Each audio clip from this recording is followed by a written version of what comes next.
Buenas tardes. No sé si están aquí porque alguno tiene algún familiar o solo por curiosidad de lo que, pues alguna persona está afecta de lo que es un linfoma, ¿de acuerdo? Pero en principio es una charla que la idea es un poco darnos los conceptos generales de lo que es un linfoma, ¿de acuerdo? Bueno, yo soy Silvana Novelli, soy hematóloga, me dedico. La hematología en realidad es una especialidad de la medicina que consiste en el estudio de la sangre, ¿vale? De la sangre en todos sus aspectos, ¿no? Desde que pues, se forma en la médula y toda su parte benigna, su fisiología y todo su procesamiento, ¿de acuerdo? Tanto en lo que es la parte de la coagulación, la parte de la patología benigna en la infancia, las anemias, también lo que es la donación, el banco de sangre, también forma parte de la hematología, el laboratorio, los análisis clínicos, también forman parte de la hematología, y obviamente lo que ya es la clínica como tal y la parte neoplásica que vendría a ser las leucemias, los linfomas, los mielomas, las aplasias y todo lo demás. Yo en particular me dedico la gran parte de mi tiempo al manejo de los linfomas, de los trasplantes y algunas terapias celulares, ¿de acuerdo? Por eso pues me han invitado a dar una pequeña introducción a lo que son los linfomas, ¿no? Entonces el título de la presentación es, ¿no?, ¿cuánto sabemos del linfoma y de su tratamiento? ¿Vale? Entonces voy a intentar introducirlos en este tema. Para empezar, este es el guión de la presentación, ¿no? ¿Qué son los linfomas y en qué células se originan? ¿Por qué se producen? ¿Cómo los clasificamos y por qué? ¿Qué terapias tenemos a nuestro alcance? ¿Cuál es la situación a nivel de epidemiología de los linfomas respecto a otras neoplasias? Y luego hablaremos un poco preguntas. En cualquier momento me pueden interrumpir. Si alguno tiene una duda que no se pueda contener, me pueden interrumpir sin ningún problema, ¿vale? Entonces, ¿en qué células se originan los linfomas? Para poder entender luego qué es un linfoma, ¿no? Es importante que recordemos que toda la sangre que circula en nuestro cuerpo, que nosotros habitualmente la podemos ver cuando nos hacemos una analítica de rutina, ¿no? Esa sangre habitualmente viene originada a partir de una célula madre que está en la médula ósea, ¿vale? La médula ósea es un tejido que se encuentra dentro de los huesos, sobre todo los huesos largos del cuerpo. Hay médula en todos los huesos, en casi todos ellos, pero principalmente en los huesos largos y también en la pelvis, ¿vale? Y en esta médula pues hay una célula que da lugar a muchas células a raíz de varios estímulos de maduración. Estas células a partir de una se van diferenciando en distintas líneas de familias, y estas familias a su vez se van subdiferenciando para dar pie a distintas poblaciones que cada una ejerce una función muy en concreto, ¿de acuerdo? Entonces, así a grandes rasgos podemos decir que en la médula ósea se originan 3 grupos de familias: los glóbulos rojos, que la gente conoce como hematíes, y que cuando hay problemas de los glóbulos rojos la gente tiene o anemia o los glóbulos rojos altos, ¿no? Luego están las plaquetas, que son las células que se encargan de la coagulación, sumado a muchas otras sustancias que hay en el plasma. Y luego tenemos las defensas o glóbulos blancos, que están compuestas por unas células que se llaman granulocitos, porque básicamente tienen gránulos en su interior, tienen como realmente gránulos, tienen granos dentro. Y dentro de estas células de las defensas también hay unas células que se llaman linfocitos, ¿vale? Todas las células, todas, los glóbulos rojos, las plaquetas y las defensas, incluyendo los granulocitos, todas estas células, cuando salen a madurar, cuando se han formado en la médula y son, podríamos decir, bebés y maduran, salen a circular por la sangre y ya están totalmente capacitadas para hacer su función habitual. Es decir, salen, el glóbulo rojo transporta oxígeno, que es lo que tiene que hacer, la plaqueta se encarga de tapar huecos por donde haga falta y de formar trombos de vez en cuando, y las defensas, específicamente los granulocitos, pues se encargan de soltar sus gránulos para matar bacterias, ¿vale? Pero hay unas células que no están del todo capacitadas todavía para trabajar y hacer su función completa, que son los linfocitos, ¿de acuerdo? Los linfocitos son un subtipo de células de la médula que al abandonar la médula todavía no han acabado su proceso de maduración y requieren un proceso adicional de maduración fuera de la médula que se lleva a cabo en algunos órganos que son órganos periféricos. Perdona. Dígame. Supongo que debe ser una tontería. Pero... No. Entonces la sangre traspasa el hueso. Exacto. Sale por unos canales, ¿vale? Sale por unos canales. Parece que no se puede traspasar, ¿no? Sí, sí que hay unos agujeros pequeñitos, ¿vale? El hueso no es impermeable, tiene vasos. Vale. Si no estaría muerto. Se forman dentro de los huesos y sale... Exacto, el hueso no es un tejido muerto, es un tejido vivo, ¿vale? Entonces, una vez que esta médula elimina las células, ¿vale? Las hace para traspasar al tejido sanguíneo, ¿de acuerdo? Pues los linfocitos lo que hacen es, en función del tipo de linfocito que tenemos, que también a grandes rasgos tenemos 3 grupos de linfocitos, los linfocitos B, los linfocitos T y las células NK, que vienen de células natural killer, que en castellano vendrían a ser células asesinas naturales, ¿vale? Cuando salen de la médula continúan todavía su proceso de maduración, requieren un proceso extra de capacitación. Los linfocitos B se van a los ganglios, al vaso y algunos otros tejidos periféricos. Los linfocitos T, ya lo pone la letra T, se van al timo, ¿vale? Y las células natural killer se van a tejidos periféricos, a la piel, a los pulmones, al intestino, ¿de acuerdo? Y en estos tejidos, estas células acaban de capacitarse. ¿Por qué? Porque estas células en realidad, todas estas, son las células que son capaces de, en una situación de normalidad, no en una situación patológica, son las células que son capaces de enfrentarse a cualquier antígeno y de manera innata, incluso sin haber sido expuestas nunca al antígeno, o sea, antígeno me refiero, perdón que no les he introducido el término, a una sustancia que viene de fuera, ¿de acuerdo?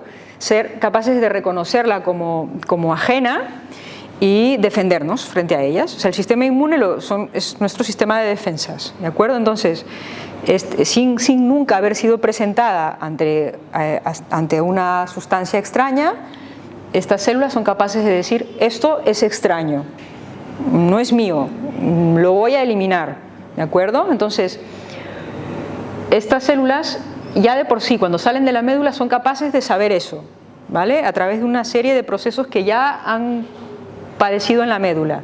Pero a más, luego requieren una capacitación adicional para ser más específicas contra ese proceso de reconocimiento de lo ajeno, ¿de acuerdo? Entonces, aquí se me ha ido la diapositiva porque no sé cuál es la tecla correcta. Lo más importante que nos tenemos que quedar es que del proceso de maduración es que las células de la sangre, habitualmente las células inmaduras están en la médula ósea y las células maduras están fuera de la médula ósea, ¿vale? Y esto es muy importante para entender también las enfermedades de la sangre, porque cuando hablamos de enfermedades de la sangre de células inmaduras, habitualmente hablamos de leucemias. Y cuando hablamos de células maduras, hablamos de linfomas o de trastornos mieloides crónicos, ¿de acuerdo? Es la gran diferencia. Entonces, tenemos que, les había comentado, ¿no?, que en la médula ósea, estas células B y también las células T siguen un proceso de maduración y luego, cuando salen de la médula ósea, esto es un hueso, ¿vale? Salen de la médula ósea, salen y se van a algún tejido periférico que puede ser un ganglio, que esto es un ganglio, y siguen su proceso de maduración. Esto es como lo estudiamos nosotros los estudiantes de medicina, esto es muy complejo, ¿de acuerdo? Pero en resumen lo que quiere decir es que, para que vean que es muy complejo, ¿no?, que la célula, esta es una célula progenitora, sigue un cambio de maduración, sigue otro cambio de maduración, va madurando, va siguiendo distintos procesos de maduración hasta que esta célula se convierte en una célula totalmente madura capaz de ejercer sus funciones completas, es decir, que no es tan simple ¿de acuerdo? Y en todo este proceso pueden haber errores, en todo este proceso. Y cuando ocurre un error, habitualmente en este proceso, es cuando se genera una neoplasia, ¿vale? Entonces, en función de la célula donde se produce el error, tenemos un tipo de neoplasia u otro tipo de neoplasia. Entonces, habitualmente cuando hablamos de neoplasias en células que están en la médula ósea, que son inmaduras, estamos hablando de leucemias linfoblásticas, que suelen ser las enfermedades que tienen los niños, ¿vale? Hay en adultos también, pero es más frecuente en niños. Y cuando vemos enfermedades que se producen en los ganglios, hablamos de linfomas, que es muy poco frecuente verlos en niños, ¿vale? Pero podemos ver pues, que los linfocitos B, cuando salen de la médula, se van al ganglio, y en el ganglio pues, tienen una serie de procesos de maduración que lo que hacen es que esa respuesta inmune a la cual ellos son capaces de responder, es decir, al enfrentarse a algo ajeno, en esa respuesta lo que se hace en el ganglio es que sea más fina, mucho más específica, ¿no? ¿De acuerdo? Es lo que hace el ganglio, hace que la respuesta inmune sea mucho más específica. Nosotros nos enfrentamos a algo de afuera y hacemos una primera respuesta inmune, pero una vez que esa célula B se vuelve a enfrentar a ese antígeno por una segunda vez, esa segunda respuesta va a ser muchísimo más fina que la primera vez, y eso es gracias a este proceso de maduración que ha seguido en el ganglio, ¿vale? Y eso es algo fisiológico. Entonces, cuando hay errores en este proceso de maduración, es cuando se producen las neoplasias. Sí, dígame. En todo este proceso de maduración, yo estoy viendo que cuando, digamos, las células estas B ya salen del hueso, de la médula ósea, y ya entran en la célula, veo que, entiendo que estas son las azules, ¿no? Veo sí. Que es como si se acoplan con algunas proteínas quizás rojas. Bueno, las células rojas son células T. Es decir, que las células B no están solas.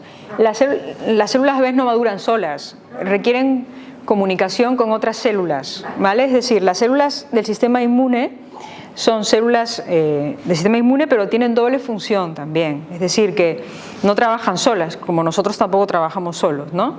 Necesitamos siempre la ayuda de alguien, ¿no? Estas células T pone FH, H es de helper, son colaboradoras, está colaborando con la célula B, ¿vale?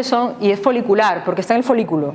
Es una célula T colaboradora del folículo, es decir, está colaborando dentro del folículo con la célula B a ayudarla a madurar, ¿vale? Entonces, es una célula T follicular helper, ¿de acuerdo? Entonces, lo que hace es ayudar a que la célula B madure. ¿Y cómo le ayuda? Le presenta un antígeno y le dice, mira este antígeno, ¿es tuyo o no es tuyo? Y la célula B dice, no lo sé, ¿es mío? Si es mío, no es bueno que sea mío. Si es mío, no lo debo reconocer, me tengo que morir, y se muere. Por lo tanto, este es el proceso que se llama selección, es decir, el sistema inmune es capaz de decir, de seleccionar también su repertorio, ¿no? El cuerpo es bastante en una situación de salud, sabe seleccionar qué células tiene que preservar y qué células no, ¿vale? Para que ocurra esto, el sistema inmune tiene que estar muy bien regulado, ¿de acuerdo? Es decir, y también tiene que existir necesariamente mutaciones reguladas. Para que el sistema inmune sea capaz de tener una diversidad y una capacidad de reconocer muchísimas moléculas y sustancias que nunca ha visto, es necesario que haya mutado, si no es imposible. O sea, si uno nace con un repertorio, una capacidad de identificar muchísimas moléculas, que es imposible tener ese repertorio sin haber mutado. Nuestro sistema inmune siempre está mutando. Ahora mismo todos estamos teniendo mutaciones en nuestra sangre necesarias para poder ser capaces de reconocer todos los antígenos a los cuales nos enfrentamos. Si no, estaríamos muertos, porque si no, no podríamos reconocer antígenos, es decir, infecciones, y nos moriríamos a la primera, porque no seríamos capaces de defendernos, ¿vale? Entonces, es necesario que exista una mutación. El problema es que a veces cuando hay mutaciones que ocurren en la médula, reordenamiento es una mutación. Y aquí ocurre otro reordenamiento. Hay dos puntos de mutación en el sistema, en el B y en el T. En las dos células ocurre lo mismo. Cuando estos procesos de reordenamiento se equivocan hay mutaciones que no son correctas y es donde se desencadenan las leucemias o los linfomas, ¿vale? Entonces, también ocurren procesos de falta de eliminación de células que son reactivas contra lo propio. Es cuando ocurre la autoinmunidad. O sea, las enfermedades autoinmunes se generan cuando los linfocitos B, que son autorreactivos, permanecen vivos, ¿vale? Y deberían eliminarse y no se eliminan, ¿vale? Entonces, por eso hay cierta tendencia a que las personas que tienen trastornos autoinmunes tengan una mayor predisposición a tener linfoma. No son el mismo origen, pero tienen una predisposición a cometer errores del mismo tipo, ¿vale? Están asociados. Estos errores, digamos, se forman en las células estas donde se procesan, donde acaba la maduración. Sí, son en los procesos de maduración. No en la médula ósea. No, suelen ser más en el proceso del ganglio, más que en la médula. En la médula se producen más en niños, ¿vale? Siempre me equivoco de botón. Bueno, es así como sucede en la célula B. Lo digo, esta diapositiva era un poco para ponerse en contexto del origen, ¿no? Lo mismo sucede en la célula T. La célula T es muchísimo más compleja que la célula B, ¿vale? Ocurre lo mismo en el timo, que es un órgano que está por aquí, que a medida que uno se hace mayor, pues es un órgano que se involuciona, ¿de acuerdo? Pero siempre queda una función residual y hay otros órganos en el cuerpo que adoptan esta función, ¿vale? Pero ocurre exactamente lo mismo, ¿vale? Entonces, ¿por qué se producen los linfomas? Un poco en resumen, ¿no? Se puede producir porque existen alteraciones, por mutaciones asociadas al desarrollo del tejido linfoide, que ya hemos visto que puede ser a nivel de la médula. Hay un punto que se llama técnicamente la hipermutación somática de las regiones variables de las inmunoglobulinas. También ocurre en el ganglio, ¿no? En la recombinación de cambio de clase de la región constante del receptor de la célula B, ¿de acuerdo? Luego también puede producirse porque hay una estimulación de un antígeno crónico. Esto suele ocurrir en infecciones por viruses, cuando hay una infección por virus crónico, infección por hepatitis es muy frecuente. La infección por hepatitis puede desencadenar, por ejemplo, un linfoma marginal. La infección por Helicobacter pylori puede desencadenar el linfoma marginal del estómago, también que se llama linfoma MALT, ¿vale? También puede desencadenar infecciones linfomas del tracto digestivo. Y también en enfermedades autoinmunes, ¿no? Antígenos propios, también se pueden desencadenar linfomas, ¿vale? Porque el sistema inmune está constantemente activo, ¿vale? Y también, pues,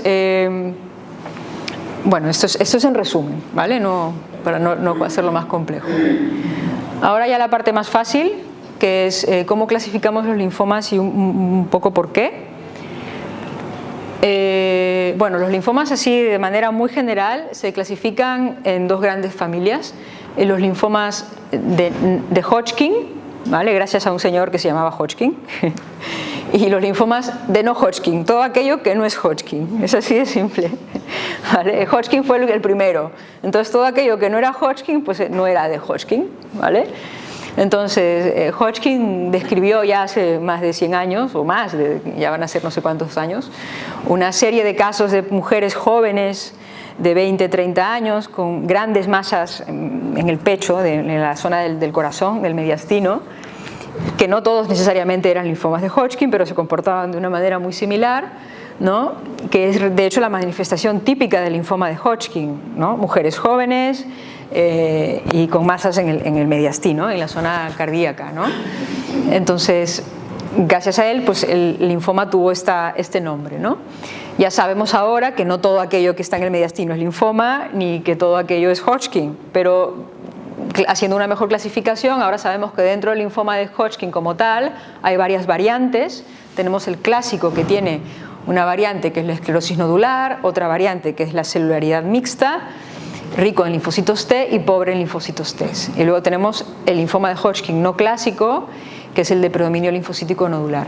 Que aquí es fácil porque hay solo 4 entidades o 5, pero en los linfomas no Hodgkin tenemos 70 entidades o más, cada vez hay más, ¿de acuerdo?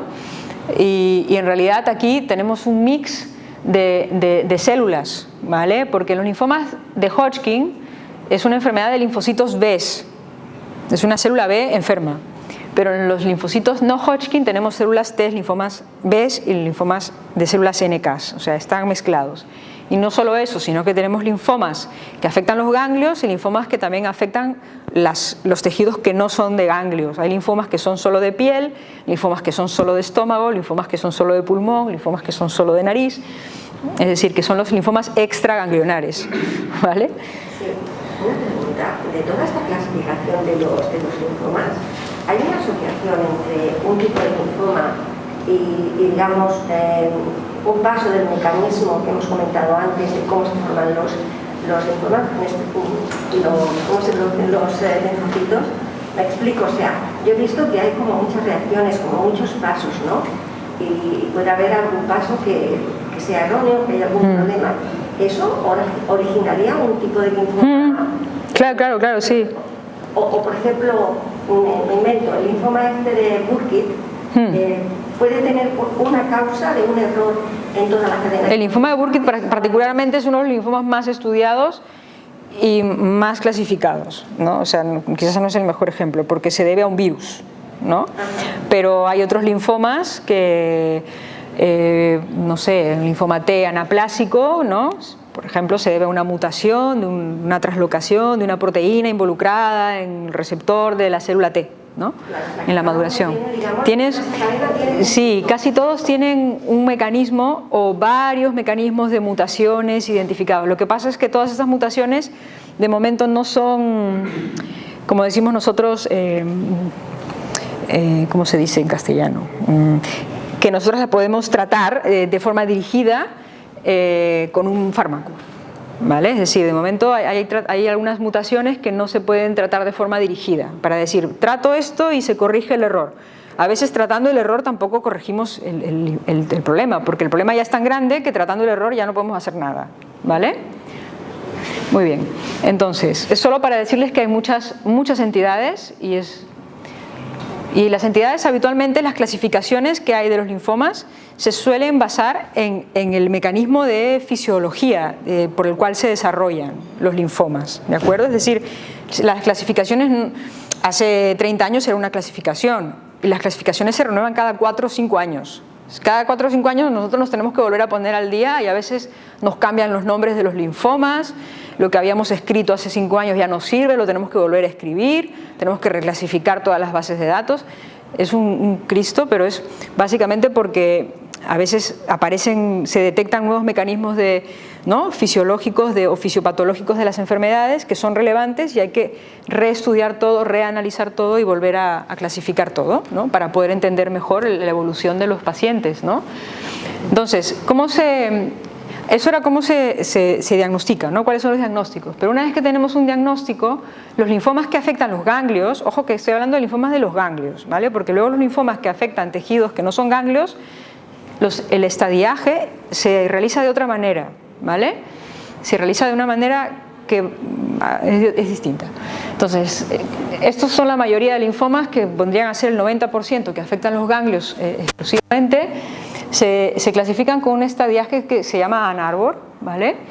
Y habla sobre la localización donde afecta el linfoma, ¿no? Un estadio 1 habla de que solamente afecta una región ganglionar, ¿no?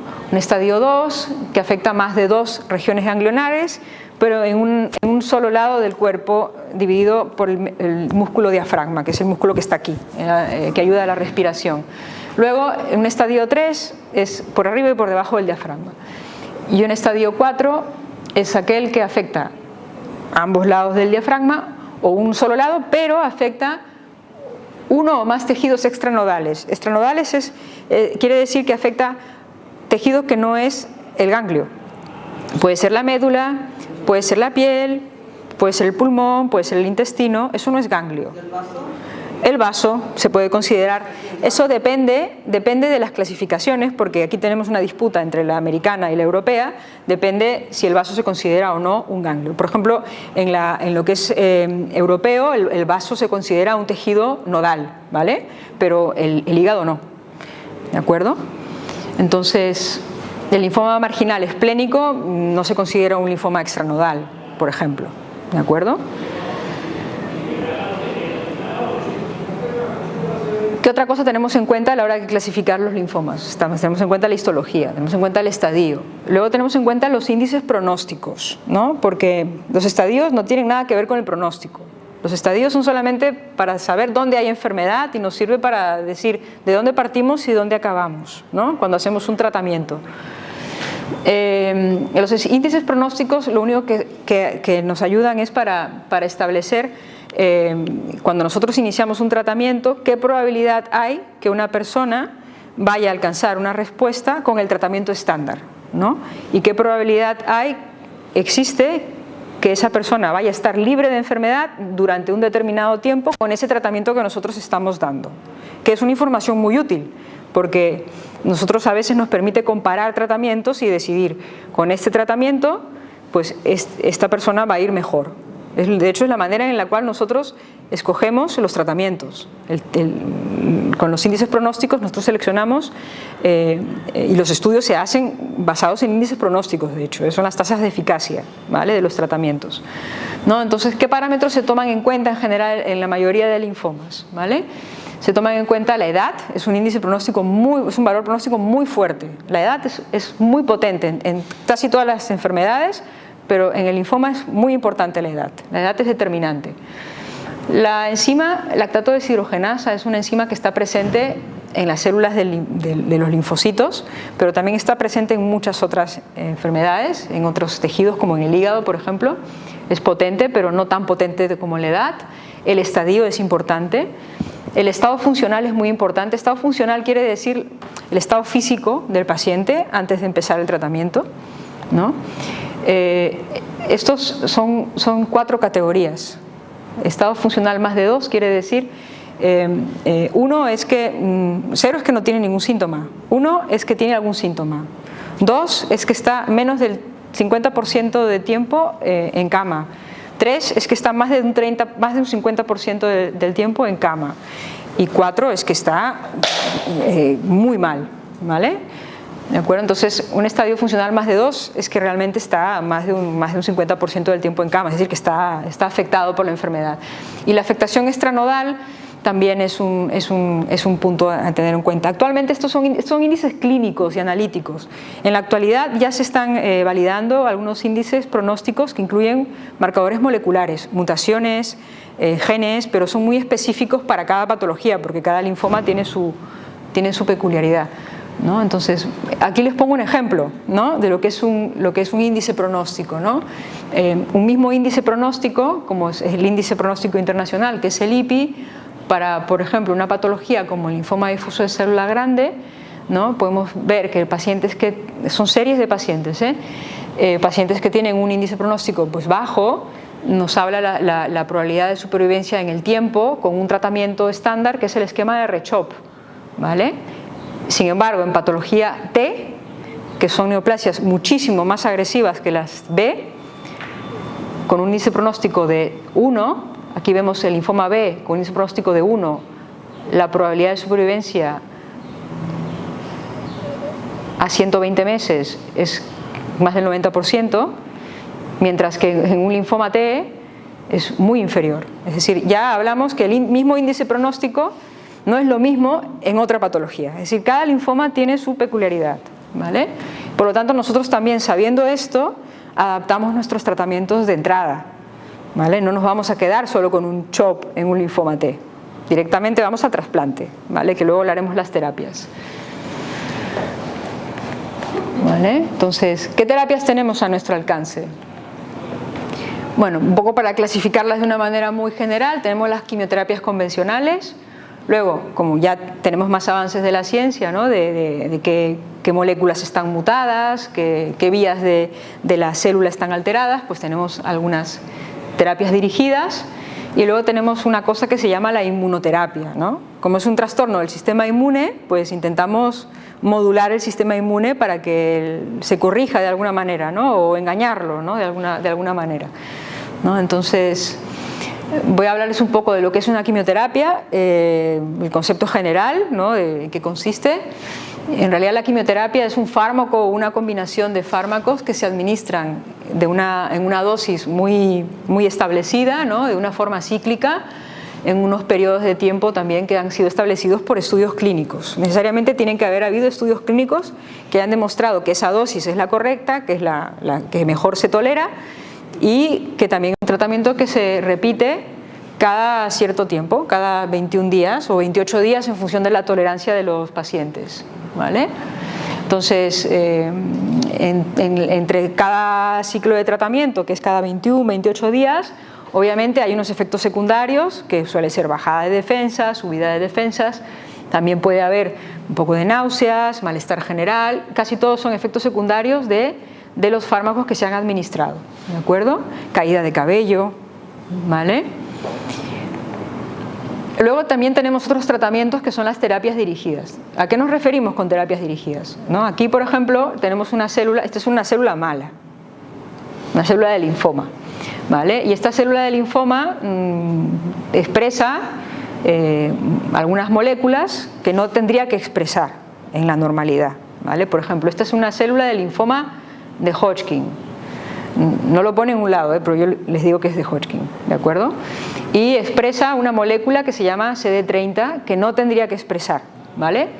Entonces, se han diseñado unos fármacos que se llaman anticuerpos, que son anticuerpos, los que tenemos en la sangre habitualmente, pero son anticuerpos que están modificados, que lo que hacen es reconocer esa molécula extraña que expresa esta célula, que es la molécula CD30, la reconocen y hacen que la célula se muera, ¿vale? Y esos son anticuerpos monoclonales frente a CD30. Además, estos anticuerpos, en particular el anticuerpo que va contra CD30, le han puesto un veneno, ¿vale? Que hace que sea más tóxico todavía para la célula tumoral. Lo que pasa es que también es un poco tóxico para el paciente, ¿vale? Puede producir un poco de neuropatía, altera un poco la sensibilidad, pero es muy efectivo, ¿de acuerdo? Entonces, este anticuerpo se llama brentuximab, ¿vale? Luego también se han diseñado unos anticuerpos, que es lo que ahora está muy... de hecho es una revolución actualmente en la terapia del linfoma y probablemente en unos años lo tendremos como primera línea. Son los anticuerpos que se llaman biespecíficos, ¿vale? Que en inglés se llaman BiTEs, ¿vale? Son una suma de dos anticuerpos que lo que hace es reconoce a la célula tumoral y de hecho se va a aplicar en todas las neoplasias. Ahora se usa más en linfomas y en leucemias linfoblásticas, pero se está aplicando también a neoplasias no hematológicas, ¿vale? Reconoce la célula tumoral y por otro lado lo que hace es traer a todo el sistema inmune para que el sistema inmune mate al linfoma, ¿vale? Es decir, coge y las enfrenta, porque lo que hace el sistema inmune en realidad es reconocer el cáncer, ¿vale? Entonces aproxima al sistema inmune para atacar el linfoma, ¿vale? Eso se llaman BiTEs. Entonces en este caso tenemos a la célula tumoral, que puede ser un linfoma T, ¿no? Un linfoma folicular, un linfoma difuso de célula grande, un linfoma de Hodgkin, un linfoma T, que se une a un anticuerpo, se une a la célula mala a través de una proteína que sabemos que no tiene que expresar y redirecciona a la célula T, que es la que debe de atacar el linfoma, y se lo carga, ¿vale? Esto ahora mismo realmente está curando pacientes que antes pensábamos que no podríamos curar, ¿vale? Es una revolución. Luego ya tenemos terapias que también están dando mucho de sí, que también están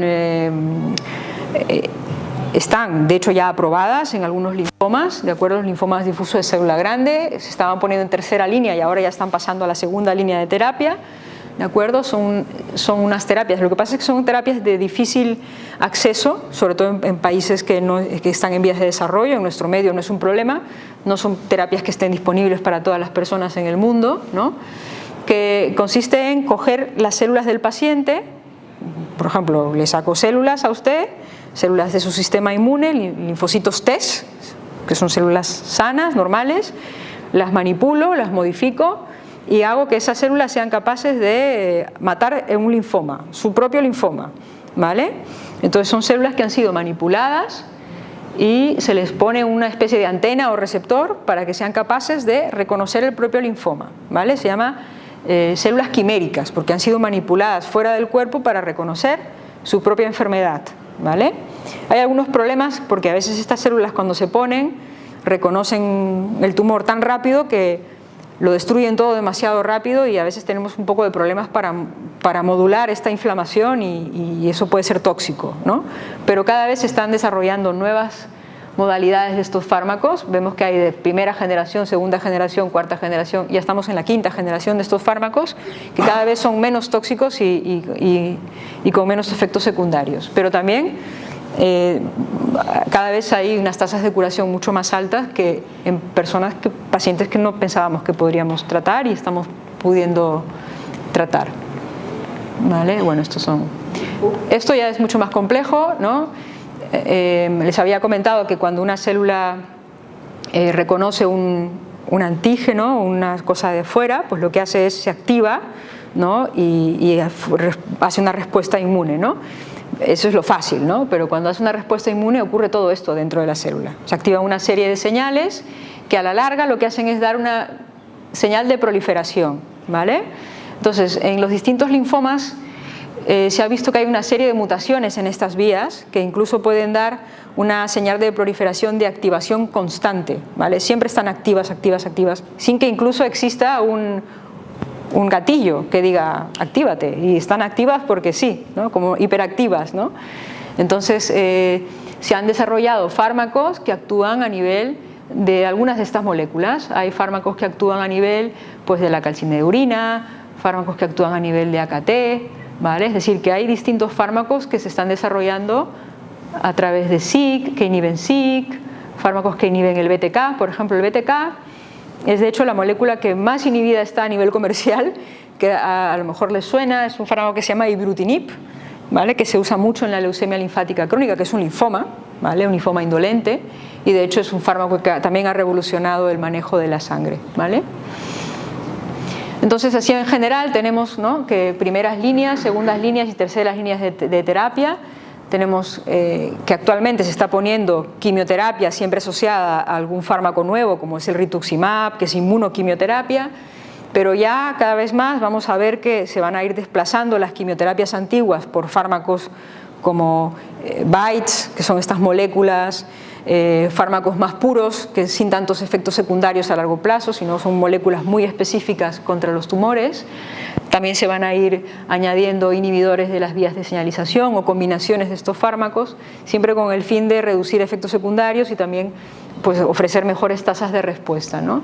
Y probablemente también estas terapias de células modificadas se van a poner no en situaciones tan avanzadas, sino en situaciones más precoces, porque mejoran también las tasas de respuesta y curan, ¿no? Hasta no hace mucho nosotros hacíamos quimio y si fracasábamos hacíamos trasplante halogénico. El trasplante halogénico sigue siendo una excelente alternativa. Lo que pasa es que tiene efectos secundarios a largo plazo que alteran mucho la calidad de vida de las personas, ¿no? Producen, pues, trastornos crónicos que por un lado curan, pero por otro lado te añaden muchísimos trastornos en tu día a día. Pues puedes tener trastornos digestivos, trastornos pulmonares, trastornos cutáneos, trastornos visuales, depresión, pérdida de fuerza, pérdida de masa muscular, y pocas personas son capaces de recuperar sus capacidades al 100%, ¿vale? Es decir, es una excelente alternativa al trasplante, sobre todo en los linfomas.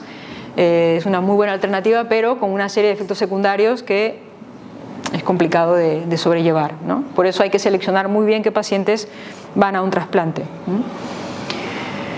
Esto es la visión general epidemiológica del cáncer, ¿no?, a nivel un poco mundial, ¿no? Y podemos ver que los linfomas de lejos no son la neoplasia más frecuente, están más o menos solo suponen el 2,8% de las neoplasias.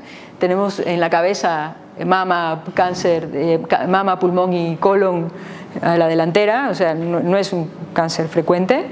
Y estos de aquí se pueden prevenir dejando de fumar, perdiendo peso y haciendo prevención, ¿no? Exploración, autoexploración. El linfoma de Hodgkin, las leucemias, no las podemos prevenir, pero por suerte son poco frecuentes. Sí que es cierto que el tabaco influye, así que hay que dejar de fumar si lo están haciendo, ¿de acuerdo? El linfoma no es un cáncer que mate en general, de hecho la leucemia sí lo puede producir. Estas son las neoplasias que más muertes producen. La leucemia está el 3,3% de las muertes de todas las neoplasias en España, pero bueno, igualmente pues es una enfermedad que a veces nos cuesta tratar. Por suerte, la mayoría de los casos de los linfomas se curan, ¿vale?